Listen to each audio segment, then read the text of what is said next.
Joining us is fellow with the Jewish Institute for National Security of America, Vice Admiral Robert Harward. Welcome, sir. Thank you for your service to our country. First, help us understand what is happening in the Strait of Hormuz. We thought it was open for business, and now we're not so sure.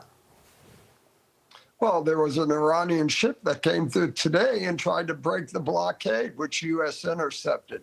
So ships can move. Some of it's by choice and some of it's based on the threat moving or not. And I think what's also riveting here, no one really knows what's going on except the president. And I don't know if that's part of his deception plan or not, but the campaign has been absolutely brilliant. No one thought we would strike Iran. He struck Iran. No one thought we could recover the pilot. We recovered the pilot. And no one knows where we are except the president. So everyone's guessing on this, but it's very clear what the president wants: the free flow of commerce through the Straits of Hormuz and relinquishing of the nuclear material that Iran could have for a weapon. So I think it's been a brilliant strategy playing out as we all watch on a daily basis. But I think at the end of the day, this strategy will force the Iranian government to capitulate. So I think that we've been anticipating that since it started on the 27th of February. And now we've taken the most critical part of it. We're crushing them economically. So I'll be shocked if the regime doesn't come back to the negotiation table. Let me ask you about one of the consequences of crushing them economically. One of their proxies, Hezbollah, has a foothold in Lebanon. How can we help the Lebanese push that terror group out? And are we convinced the Lebanese want Hezbollah gone?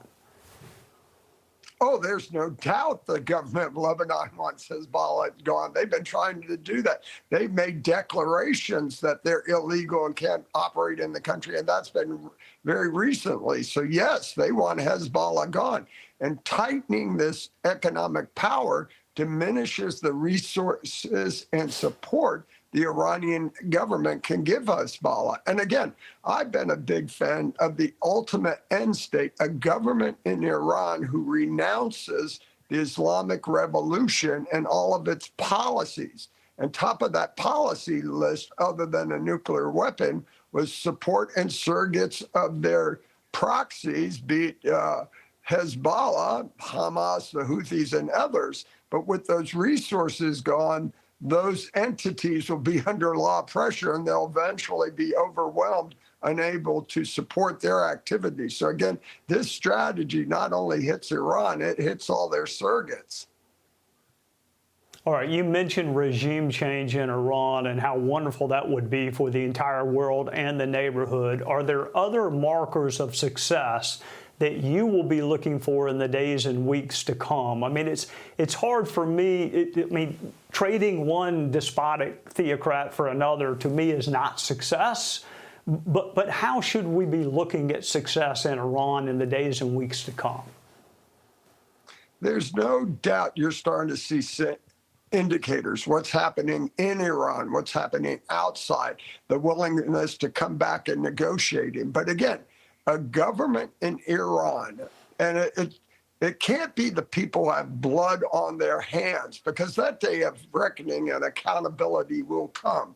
But it's a government that announces and renounces the Islamic Revolution and those policies, acquiring a nuclear weapon, threatening the Straits of Hormuz and the other allies in the region, supporting their surrogates, attacking us and our interests, not only in the physical sense, but cyber activity. So the government that has to first meet that. And then at the end of the day, it can't be part of the IRGC that was responsible for murdering 30,000 Iranian people in a month. That at the end of the day, when you have that government in place, there will be accountability. There'll be trials. There'll be arrests of those people who were murdering the Iranian people. So you can see how this plays out over the long haul. And you're seeing snippets, just as you've asked about, Trey. You're seeing some of that. They're going to come back to the table. They're trying to run the blockade now. So you're seeing indicators of just how under threat they are, how weak they are, and we're moving in the direction to meet those end objectives. So in my mind, it's just a matter of time. And that's the problem for the president's political pressure to get commerce moving, capitulate on certain aspects of it now. But the real end state has to have a government that agrees to all those components that were part of the policies of this regime. Admiral, thank you again for your service to our country and for joining us on a Sunday night. Always good to be with you, Trey. Thank you. Be sure to like and subscribe for all the Fox News latest on YouTube and catch full shows streaming now on Fox One.